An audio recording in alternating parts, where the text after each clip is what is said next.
So hello student, आज हम discuss करेंगे एनसीईआरटी का जो जूनियर अकाउंटेंट का पेपर है उसका सिलेबस।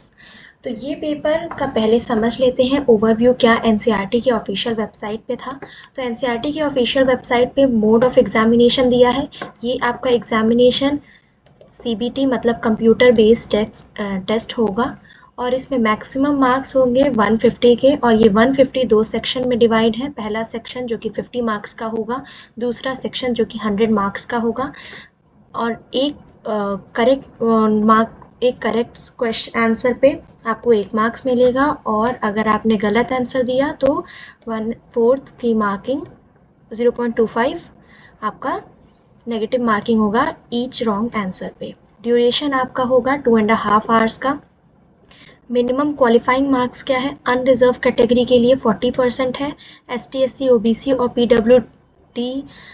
पीडब्ल्यूबीडी सेक्शन के लिए 35 के लिए है। अब हम इसके नोट्स डिटेल सेक्शन जो कि यहाँ पे हम सिलेबस डिस्कस करेंगे, सेक्शन ए और सेक्शन बी का सिलेबस डिस्कस करेंगे। सेक्शन ए में आपका है general English, general knowledge, logical reasoning, quantitative aptitude and computer knowledge, जो कि ये 50 मार्क्स का होगा। सेक्शन बी में आपका है जो कि अकाउंटेंसी कॉमर्स से रिलेटेड है, जिसमें आपका ऑडिटिंग है, टैक्सेशन है, फाइनेंशियल स्टेटमेंट है, बीआरएस है, bank reconciliation statement, fundamental rules and supplementary rules है, सीसीएस पेंशन रूल्स और बहुत सारे रूल्स की इसमें बात की गई है। अब हम इसको डिटेल्ड में डिस्कस करेंगे, तो चलिए शुरू करते हैं। पहला इसका एक और एग्ज़ाम स्ट्रक्चर का एक रिकैप देख लेते हैं। मोड क्या है? कंप्यूटर बेस्ड टेस्ट होगा।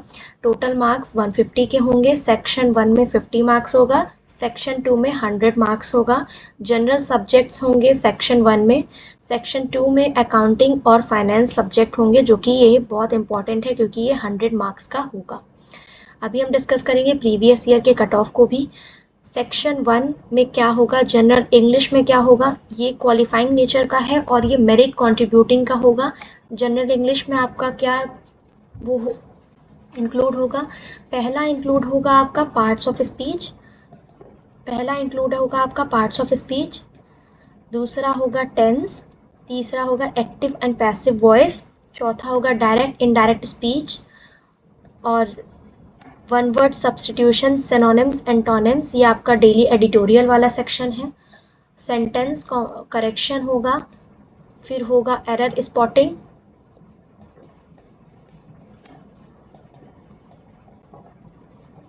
इसमें आपको बताना है, एक स्टेटमेंट दिया जाएगा और उसमें बताना है कौन से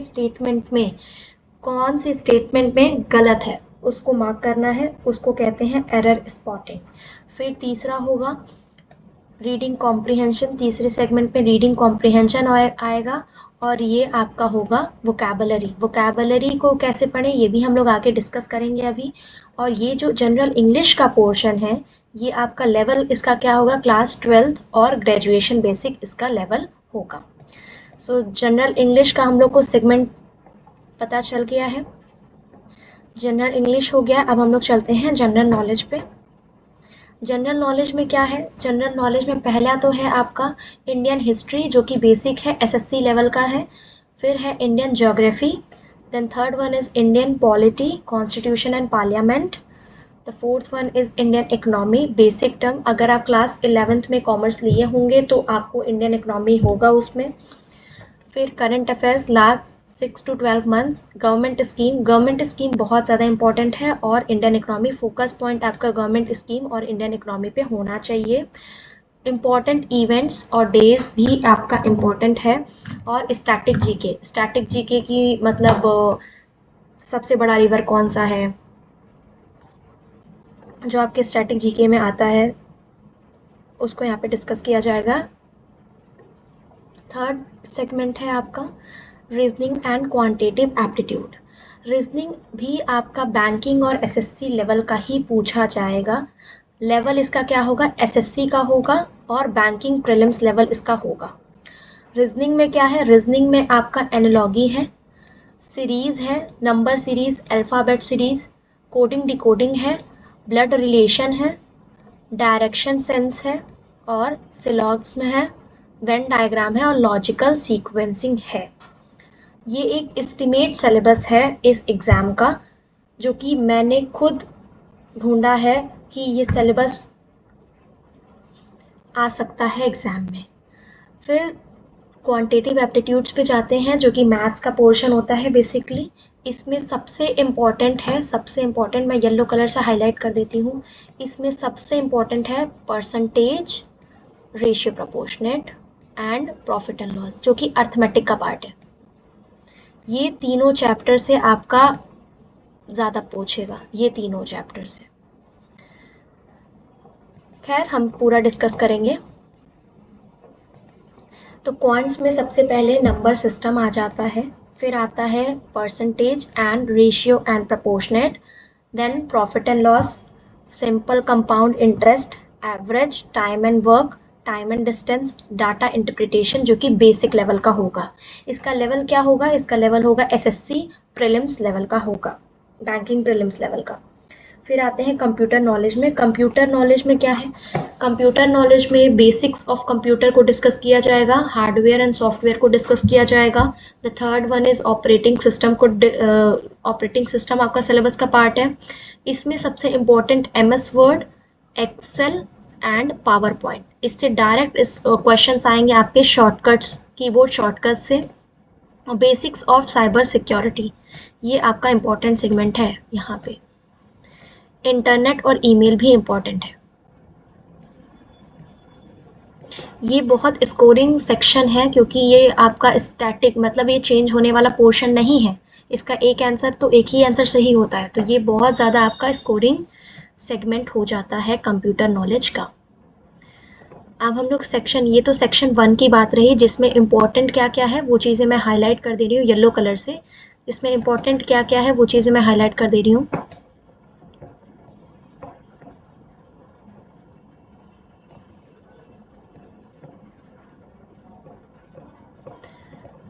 जिससे ज़्यादा क्वेश्चंस पूछने के चांस है। पहला, इंग्लिश में तो पार्ट्स ऑफ स्पीच और वोकैबुलरी। रीडिंग कॉम्प्रिहेंशन भी पूछा जाता है, तो रीडिंग कॉम्प्रिहेंशन पे भी ध्यान दीजिएगा, ठीक है। बाकी आपका टेंस भी इम्पॉर्टेंट ही है, और यहाँ पे एक प्रीपोजिशन आपके टेंस में, आपके पार्ट्स ऑफ स्पीच पे सबसे इम्पॉर्टेंट क्या है? Placement of preposition. प्रीपोजिशन बहुत ज़्यादा इम्पॉर्टेंट है कि ऑन द टेबल रहेगा, इन द टेबल रहेगा, कि एट द टेबल रहेगा। ये आपसे डायरेक्ट क्वेश्चंस पूछते हैं यहाँ पे। जनरल नॉलेज में आपका यहाँ पे फोकस पॉइंट लिखा है गवर्नमेंट स्कीम बहुत इंपॉर्टेंट है, और आपका Indian economy basic terms important है। ये सारे सिलेबस को हम इस चैनल पे कवर करेंगे। आप लोग स्टार्टिंग से लेके एंडिंग तक इसको फॉलो करिएगा, आपका पक्का सिलेक्शन हो जाएगा। नेक्स्ट, रीजनिंग में क्या है? रीजनिंग में सबसे इम्पोर्टेंट जो कि आपका है सीरीज, अल्फा न्यूमेरिक सीरीज और कोडिंग डिकोडिंग। कैसे डिकोड किया गया है, ब्लड रिलेशन और डायरेक्शन, ये आपका सबसे इम्पॉर्टेंट है। सिलॉग्स भी इम्पॉर्टेंट है। इसमें क्वांट्स में मैंने पहले ही बता दिया है, यहाँ पे percentage, ratio, proportionate and profit and loss. SICI भी इम्पॉर्टेंट है आपका। ये सारे अर्थमेटिक के बेसिकली पार्ट्स हैं। परसेंटेज भी अर्थमेटिक का पार्ट है, रेशियो प्रोपोर्शनेट भी अर्थमेटिक का पार्ट है।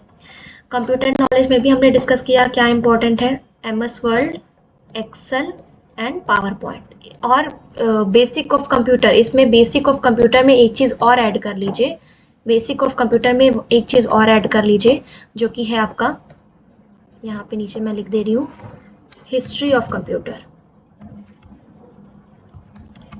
History of computer. दूसरा, generation,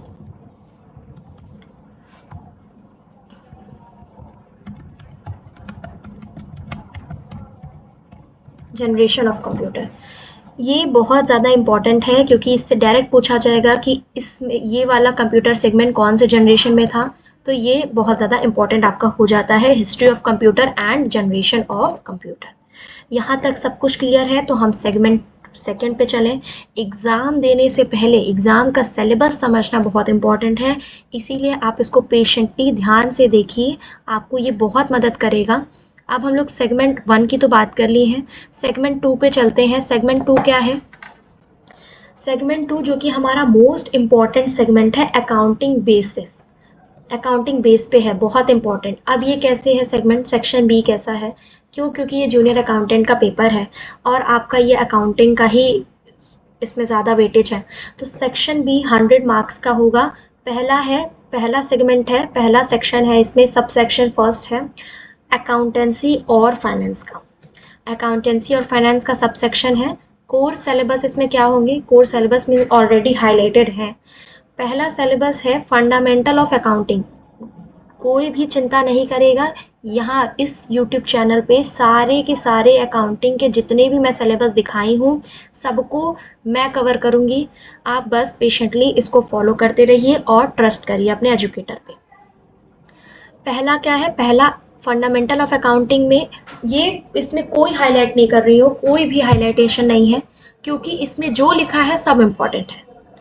accounting concept and convention भी इम्पॉर्टेंट है, क्योंकि इसमें डायरेक्ट क्वेश्चंस आ रहे हैं इससे कि गोइंग कंसर्न कॉन्सेप्ट क्या होता है, आपका बिजनेस एंटिटी कॉन्सेप्ट क्या होता है। तो ये अकाउंटिंग कॉन्सेप्ट एंड कन्वेंशन है, इसमें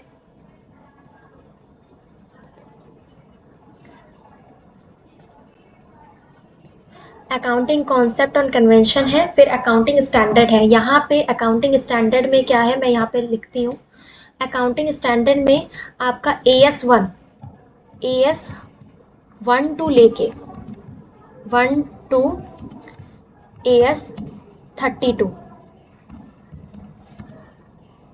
सब कुछ इसमें पूछा जाएगा कि प्लांट इक्विपमेंट से रिलेटेड कौन सा अकाउंटिंग स्टैंडर्ड है, आपका इन्वेंट्री से रिलेटेड कौन सा अकाउंटिंग स्टैंडर्ड है, इसमें सारी चीज़ों को पूछ सकता है आपसे स्टार्टिंग से। ठीक है, तो इसको बहुत अच्छे से पढ़िएगा। अकाउंटिंग स्टैंडर्ड बहुत इंपॉर्टेंट सेगमेंट है, और उस AS में भी जब मैं ये चैप्टर पढ़ाऊँगी आपको, तो उस अकाउंटिंग स्टैंडर्ड में भी मैं बताऊँगी कौन सा अकाउंटिंग स्टैंडर्ड कितना ज़्यादा एग्जाम में रिपीटेशन से पूछा गया है। जैसे कि AS1 हो गया, AS2 हो गया, AS5, ये मैं चैप्टर में बताऊँगी आपको। फिर आते हैं डबल एंट्री सिस्टम में। डबल एंट्री सिस्टम में जो कि आपका debit is equals to credit होता है, debit is equals to credit होता है वो, तो ये आपका अकाउंट डबल एंट्री सिस्टम है। फिर आपका इसमें आता है जनरल एंट्रीज, लेजर पोस्टिंग और ट्रायल बैलेंस आता है। तो इस सेगमेंट में क्या इंपॉर्टेंट है? इस सेगमेंट में सबसे ज़्यादा जो डायरेक्ट क्वेश्चन अभी तक मैंने जो मॉक सॉल्व करवाया उसमें देखा है, सबसे ज़्यादा जनरल एंट्री से और डबल अकाउंटिंग कॉन्सेप्ट से, अकाउंटिंग कॉन्सेप्ट से, अकाउंटिंग स्टैंडर्ड से, डबल एंट्री सिस्टम से। इस सेगमेंट में सबसे ज़्यादा कौन सा इंपॉर्टेंट है, इसको यहाँ पे मैं लिख भी देती हूँ। सबसे ज़्यादा इस सेगमेंट में क्या इंपॉर्टेंट है? अकाउंटिंग कॉन्सेप्ट एंड स्टैंडर्ड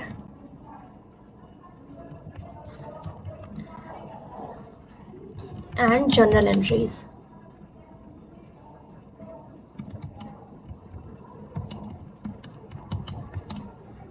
इसमें ये इंपॉर्टेंट है फंडामेंटल ऑफ अकाउंटिंग।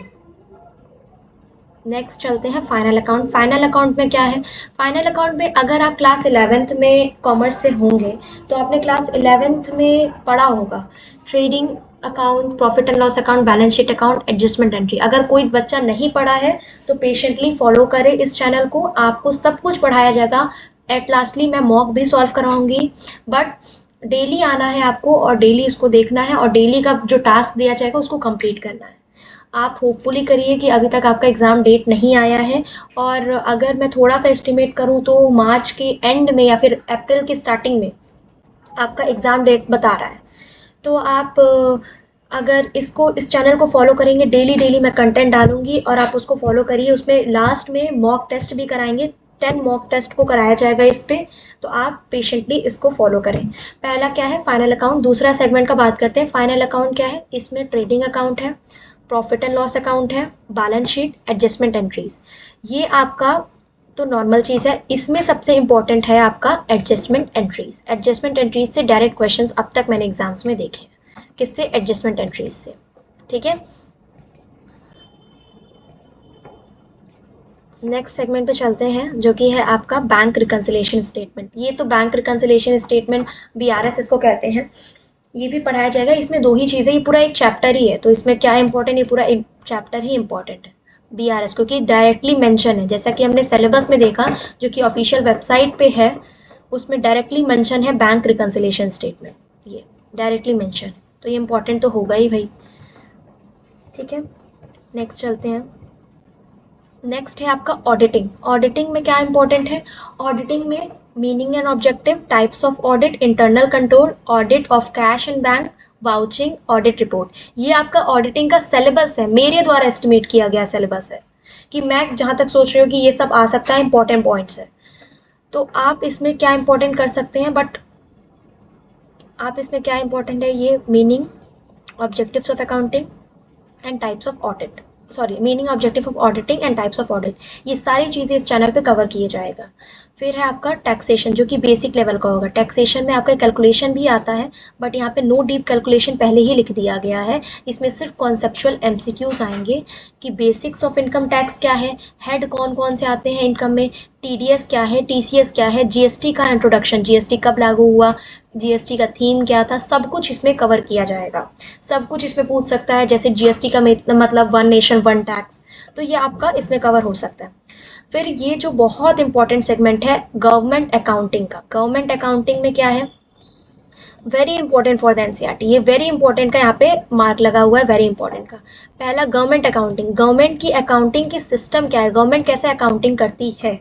फिर आता है रिसिप्ट एंड पेमेंट, ये क्योंकि पूरा हाईलाइट है तो ये पूरा ज़्यादा इंपॉर्टेंट है। Receipts and payment, budgetary control, grants in aids, treasury rules, basic में जाएंगे, ट्रेजरी रूल्स में यहाँ पे बेसिक्स में कवर किया जाएगा, types of budget, grants in aids. फिर आपका आता है फाइनेंशियल रूल्स एंड सर्विसेज, ये सेगमेंट भी बहुत ज़्यादा इंपॉर्टेंट है, क्योंकि इस सेगमेंट को डायरेक्टली मेंशन था सिलेबस में। डायरेक्टली मेंशन का मतलब क्या होता है, ये सेगमेंट डायरेक्टली वहाँ पे लिखा हुआ था, CCS rules, GFR rules, GPF rules, CPF rule. तो पहले इसमें क्या कवर करते हैं, फंडामेंटल रूल्स जो कि FR को कहते हैं। फिर इसमें सप्लीमेंट्री रूल्स आते हैं, जनरल फाइनेंशियल रूल्स जिसको GFR भी कहते हैं। फिर CCS रूल्स आते हैं जिसमें लीव रिलेटेड आपके ज़्यादा पूछा जाएगा, ये सारे रूल्स हैं। पेंशन रूल्स है, न्यू पेंशन स्कीम है। इसमें जो फंडामेंटल रूल्स और सप्लीमेंट्री रूल्स हैं वो रिलेटेड टू पे अलाउंसेस एंड सर्विस कंडीशन, यहाँ पे मैं लिख भी देती हूँ जिनको हैंडराइटिंग नहीं समझ में आ रहे हैं, रिलेटेड टू पे अलाउंसेस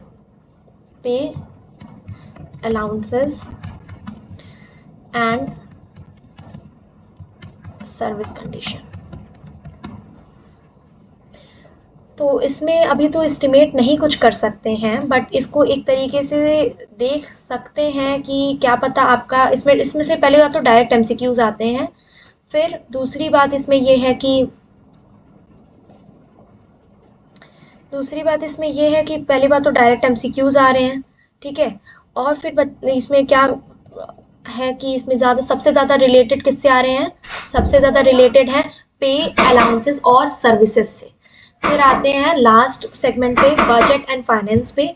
बजट एंड फाइनेंस क्या है, बजट एंड फाइनेंस जैसे कि इसमें सबसे पहले पूछा जाएगा टाइप्स ऑफ बजट, फिर पूछा जाएगा बजट साइकिल, एंड फिर पूछा जाएगा इसमें रेवेन्यू और कैपिटल बजट। लास्ट में अप्रोप्रिएट अकाउंट से डायरेक्ट क्वेश्चंस को देखा जा रहा है। फिर है गवर्नमेंट बजटिंग एनुअल अकाउंट, इसमें भी ज़्यादा सेगमेंट्स से देखा जा रहा है, डायरेक्ट MCQs इसमें से भी देखे जा रहे हैं, बट इसमें सबसे ज़्यादा जो अब तक मैंने जो MCQs देखा है वो है टाइप्स ऑफ बजट से, फिर है बजट साइकिल से, रेवेन्यू एंड कैपिटल बजट से। तो बस यहाँ तक का सिलेबस था, और आगे सिलेबस कोई चेंज होता है और ज़्यादा इंपॉर्टेंट डिटेल्स को ऐड होते हैं तो मैं आपको बताऊँगी इस यूट्यूब चैनल पे। आपको अगर ये वीडियो अच्छा लगा हो तो प्लीज़ सब्सक्राइब करिए, लाइक करिए और फॉलो करिए। Thank you for watching this, and I hope आप सब मुझे फॉलो करें ताकि मैं आपको ये एग्ज़ाम क्वालिफाई करने में मदद करूं। Thank you so much for watching this video, and I need your support to enhance my knowledge. Thank you so much.